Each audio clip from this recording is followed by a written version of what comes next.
Hi everybody, I'm Cleo and welcome to my channel. Today I'm going to be talking to you about the books that shaped me as a reader. Mostly that means that I will be talking about the books that I read when I was a child, a teenager, when I was in college. There's one book that I'm mentioning that I read recently, but I'm mentioning it for a different reason than for the other ones. The first books that I will be mentioning are books that really spread the joy of reading in me, or that really shaped the type of book that I read regularly.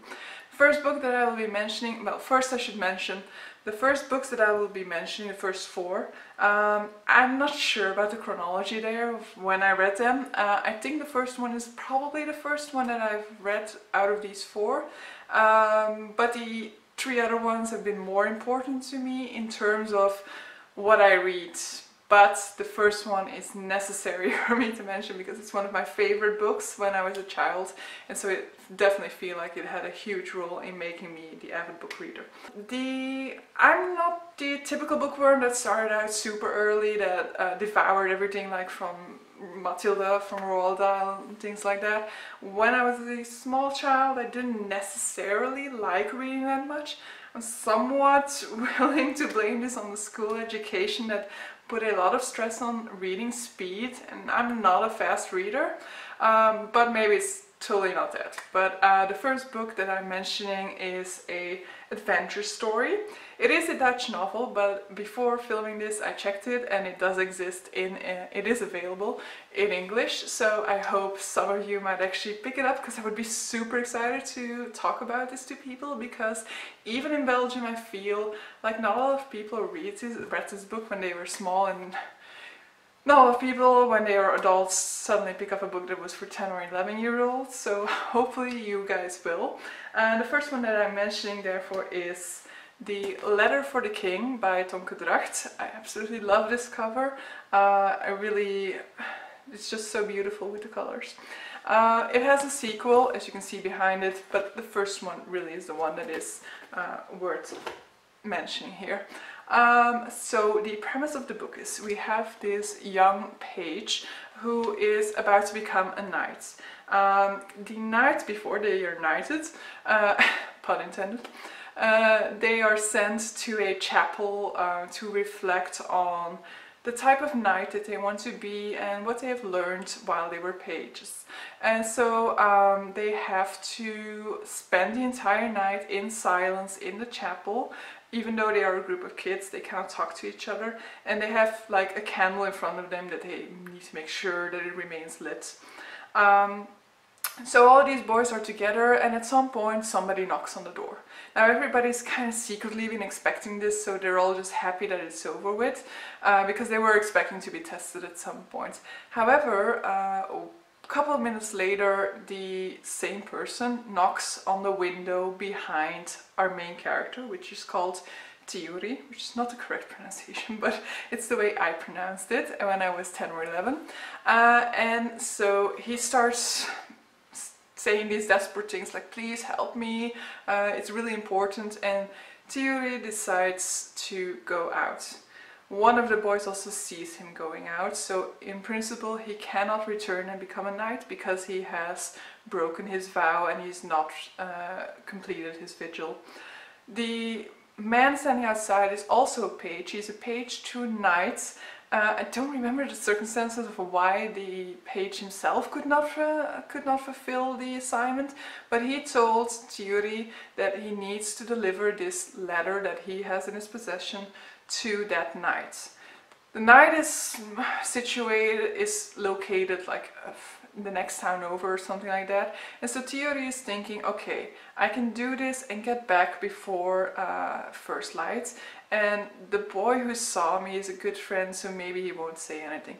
So Theory sets out on a quest to deliver that letter to the knight, but when he gets there, the knight has been attacked and is dying, and so he gives the quest to Theory to go across the mountains to the kingdom on the other side and deliver this letter to the king who resides there.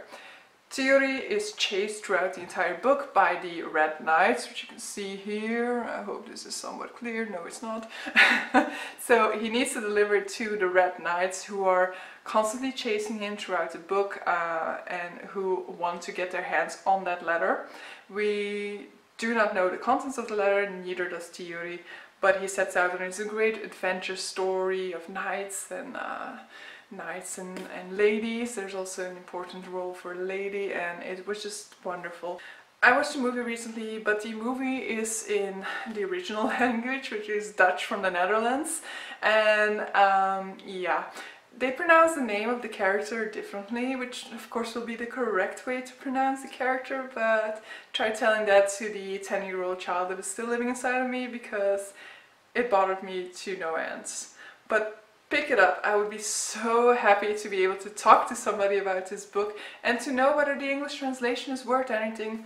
But yeah, you can only tell me whether it was good or not. But I would love to hear about anybody who wants to read this book or has read this. The second book that I will be mentioning is a signed reading. When I was 11, this was the book that we were signed in class, and I've never been happier. I know a lot of people who hate fantasy were absolutely... yeah, they didn't really like having to read this book, but I absolutely loved it, and I'm so grateful for that teacher for making me read it. And that is, it is also available in English.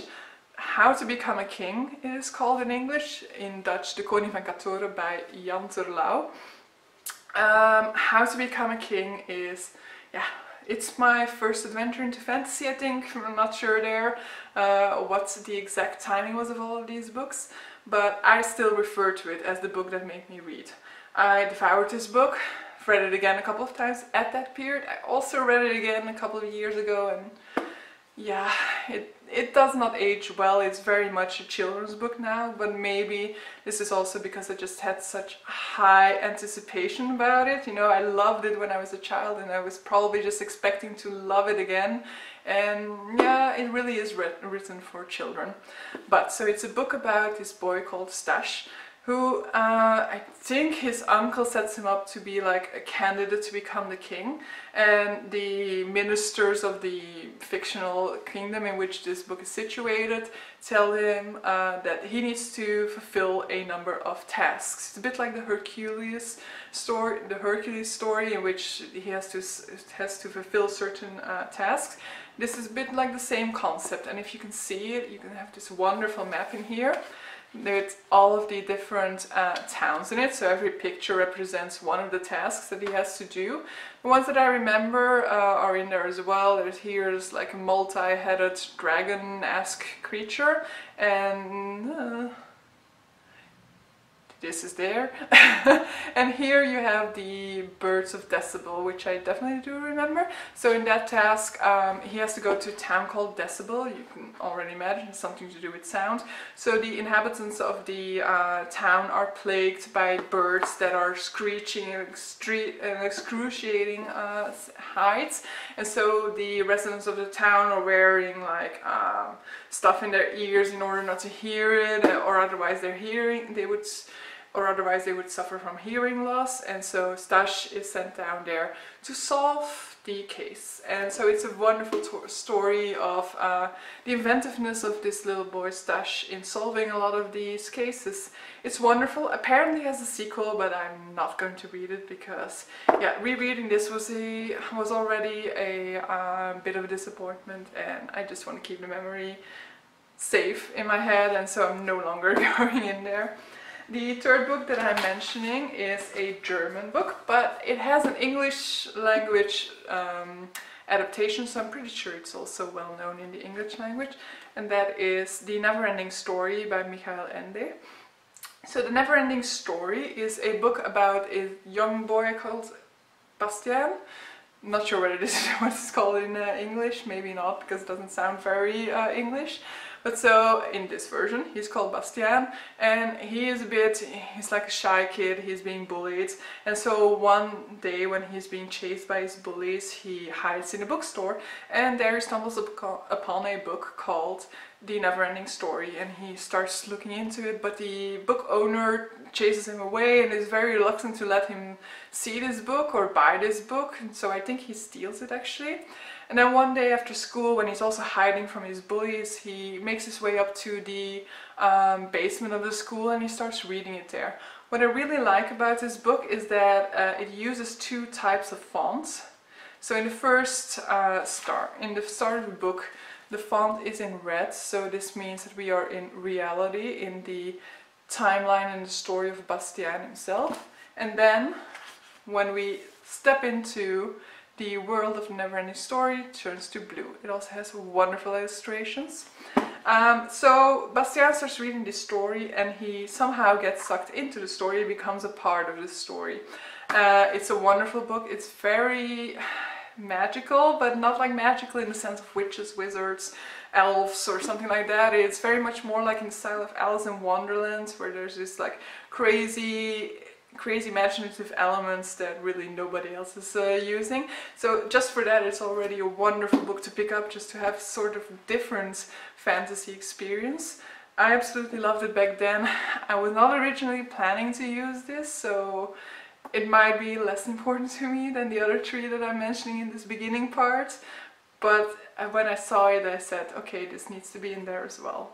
So the fourth one you can probably all guess, because yeah, it's not that original, and that's Harry Potter and the Philosopher's Stone I'm holding up, but it's really the entire Harry Potter series. My favorite one being the Order of the Phoenix. I had to think about that for a while because I like endings, so I would have also loved to say Deathly Hallows. Those are also the 2 out of the 7 that I gave 5 stars.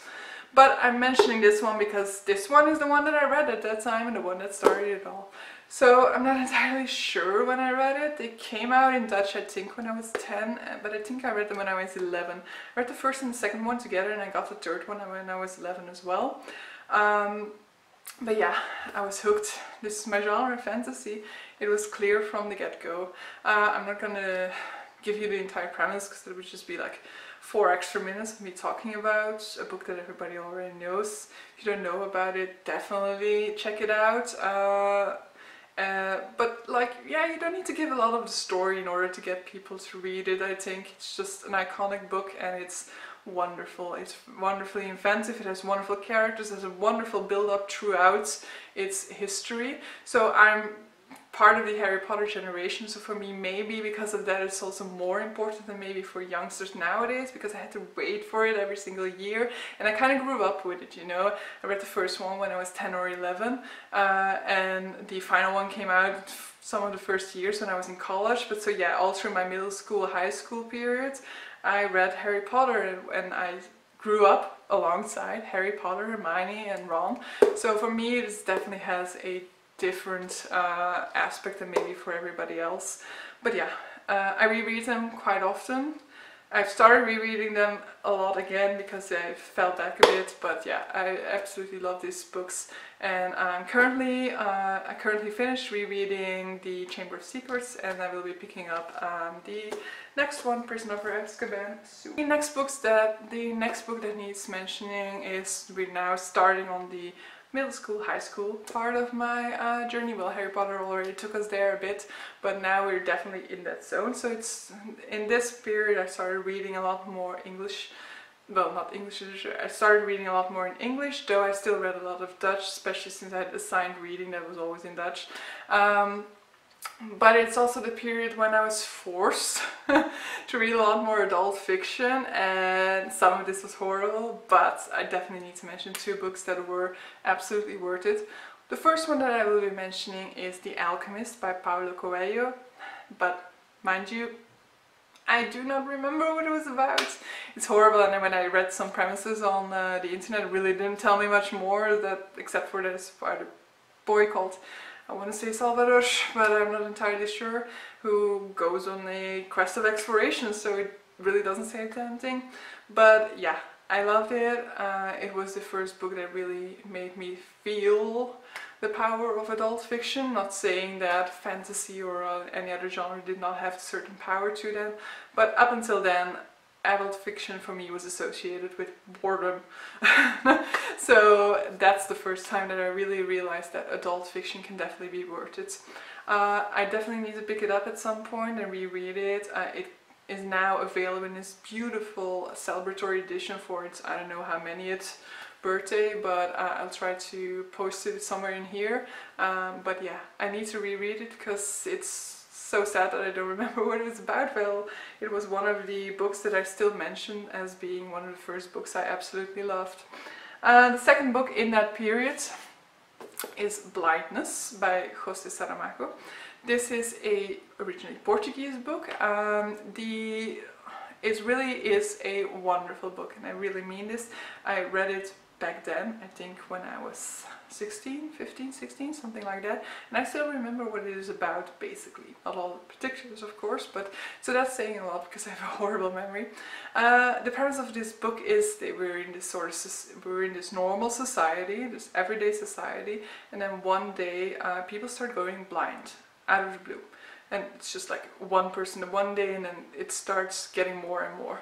So this, the government decides to make institutions in which these people can be cared for and basically isolated. That is the actual goal of sending them there. And so we follow this couple of which the man has become blind. The woman is not, but when they come to pick him up and she realizes that she will not be able to accompany him, she pretends to also be blind. And so her perspective is a perspective from which we follow this book. So we see through her eyes what this society inside the institution is like.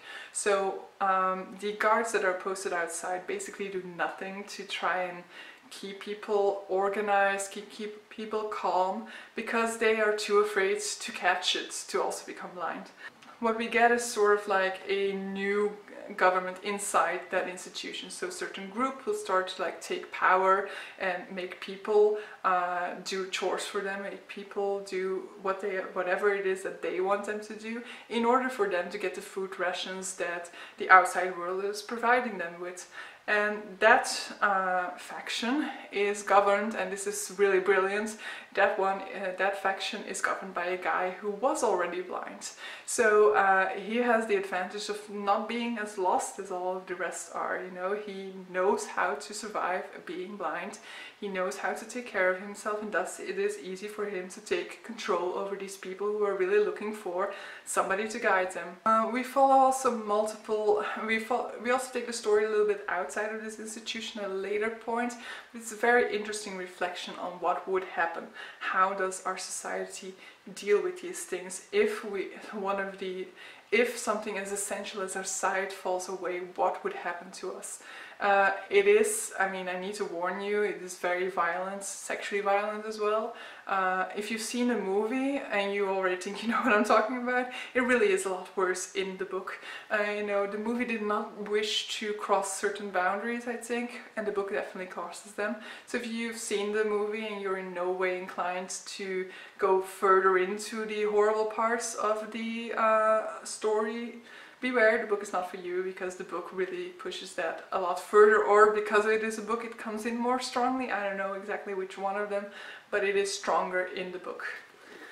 So yeah, the final book that I want to be mentioning here is that is part of the high school, middle school period, is probably my first step into like adult fantasy. I'm not entirely sure whether it is the first one, because there was no Goodreads back then, so I don't have exact track of which one came first, but I think it is probably one of the first ones. It is a book that I totally procrastinated on reading because it's so enormously huge, and when I was on a holiday together with a friend of mine, she read it because she didn't have any books with her, and she totally fell in love with it, and which is also the reason why I was able to finish it, because I hated the first parts of it. So it's a book that's 900 pages or something, and the final 300 pages are wonderful.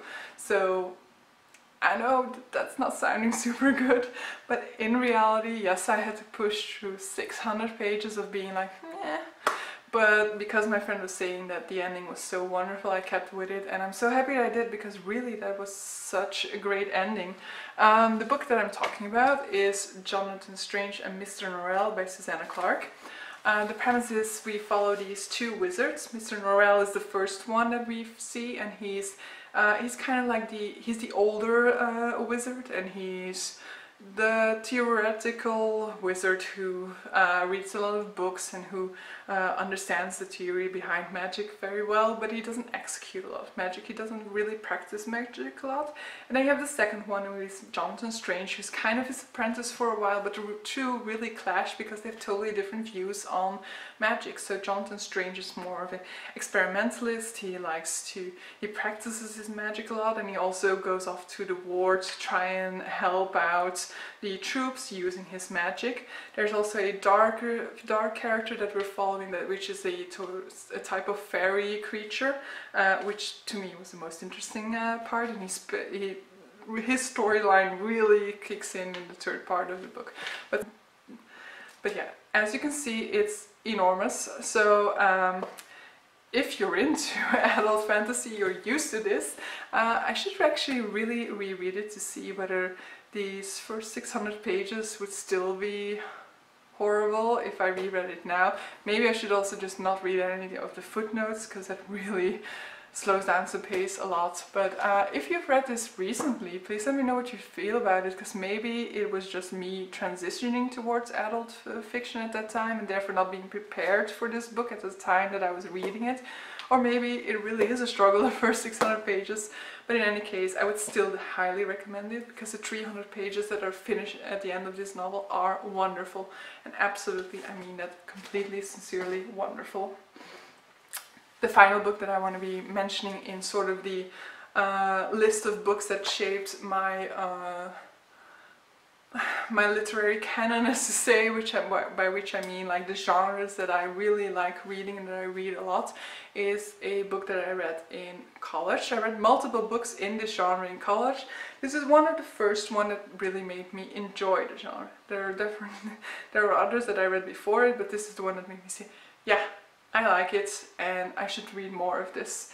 And that is Sense and Sensibility by Jane Austen. Yes, this is a super cheap version, but it is the version that I got when I was in college, so I'm keeping it on my shelves. I also have a lot more beautiful version of the collected works of Jane Austen, but yeah, since this is the one that is the actual one that I read at that time, I wanted to show this one. The premise of this book, there are these two sisters, well there are actually three sisters, but we are focusing on two sisters, which is Marianne and Eleanor. Eleanor is the eldest, and their family kind of falls on hard times when her father dies, and they are left with nothing basically. I mean, her brother or uncle, family relations are a bit wonky here, but so they are basically left with almost nothing, even though they should be entitled to something, and the inheritance actually really stated that they were entitled to a lot more,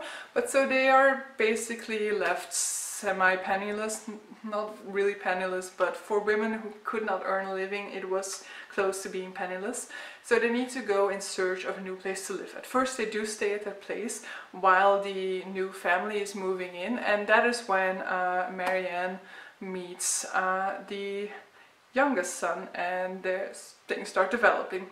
It is a tale about love, and but also about falling in love with the wrong person, for example. It is absolutely wonderful. It's not my favorite Jane Austen. My favorite Jane Austen might be Pride and Prejudice, but also Persuasion. So, but it is one of these first books that really got me into, classics, really something that I should be reading, because before that it didn't even cross my mind to read classics, I think. I definitely read other classics that I absolutely enjoyed, but that will be for a video about classics, I guess. The final book that I will be mentioning is a book that I read this year. I think I bought it like a year and a half before or something, and I just never got around to it. Because I was a bit in a reading slump, I guess, because there really is no other reason for me to have put it off. I think I kind of put it off because I was like waiting for the new J.R.R. Martin and waiting for the new Rothfuss, and really feeling like I shouldn't start anything new until it's finished, because I will just be stuck waiting on all of these fantasy novels, but that really is like an excuse, because it shouldn't have not been an issue, definitely not for this author, who is so prolific that even if maybe I won't have a new one next year, I'll definitely have something else in one of his other series next year, so it's really no biggie. So the book that I'm talking about is, it's very popular at the moment in BookTube, The Way of Kings by Sanderson. So I read the Mistborn trilogy earlier. I'm not mentioning it because while I was reading or listening to it, yeah, I was still very much into books. I was still reading super a lot. I think up until 2012 I read more and more books every single year, and then it started getting less and less. And so I'm hoping to turn the tide this year, because after reading Way of Kings, not necessarily after this one, but after the second one, which I'm not, but yeah, after Words of Radiance, I definitely am super motivated to read again. I'm definitely into the, like, yeah, I love reading, I need to read more phase of my life at the moment, I guess. For me it's coming phases. I hope that I can continue reading a lot just because of this channel. But yeah, if you haven't picked up this book, yeah, don't do it if you don't like fantasy, because yeah, it won't be for you, but this is absolutely wonderful. I gave this one 4 stars. I'm talking about 4 stars in Goodreads because you cannot give half a star. Crappy. But so I gave this 4 stars on Goodreads, and I gave Words of Radiance 5 stars, so Words of Radiance definitely better. Reason for that is just you have to get into the story in The Way of Kings. You know, you have to get into the world, you have to learn the characters a bit, and yeah, it is very elaborative style of writing, so yeah, it takes a little while to get into it. Versus Words of Radiance, which I finished in 2 weeks, and yeah, like this version has over 1,200 pages, and I think Words of Radiance was even thicker. So yeah, 2 weeks is a record for me. It was breakneck speed. I ordered the third one immediately after, but when it came this horribly big edition, and I'm now waiting for this version, the mass market paperback of the third book. So yeah, at the ending of October I am hoping to have the third book in my mailbox, and maybe 2 weeks later you will already have a review from me. I hope so. Not saying that there aren't a lot of other great books that I've read, but these are really like the books that have steered my reading into a certain direction, that have made me appreciate certain genres that I otherwise might have never picked up. So this is the reason why they are mentioned. The reason I'm mentioning the final one is because, yeah, it got me out of that reading slump, and I'm definitely hoping that I can continue to ride the roller coaster all the way up for a long time. I hope that there's like no top to it. I hope that this channel will definitely keep me into the like, yeah, reading feeling of things, because yeah, at the moment I'm at like 35 books a year. At the high point I was at 70 books a year, so I mean, I'm not going back to the 70s books a year because that was horribly difficult for me. Who knows, maybe it will naturally happen, but I would like to get back into the 40s, 50s range of that, so hopefully I will get there just because of this channel. If you have read any of these books that I've just mentioned here, or if there are certain books that you feel like, whoa, this book totally defined me as a reader and I feel like you should read it, or if you want to know whether I've read it, please comment them down below, and I would love to see them. I would love to catch some more recommendations, even though my to-be-read list on Goodreads is already like 150 books, and I mean, I don't put just anything on there, so the actual TBR is way bigger, but so go ahead and I will hopefully one day get to them. Bye!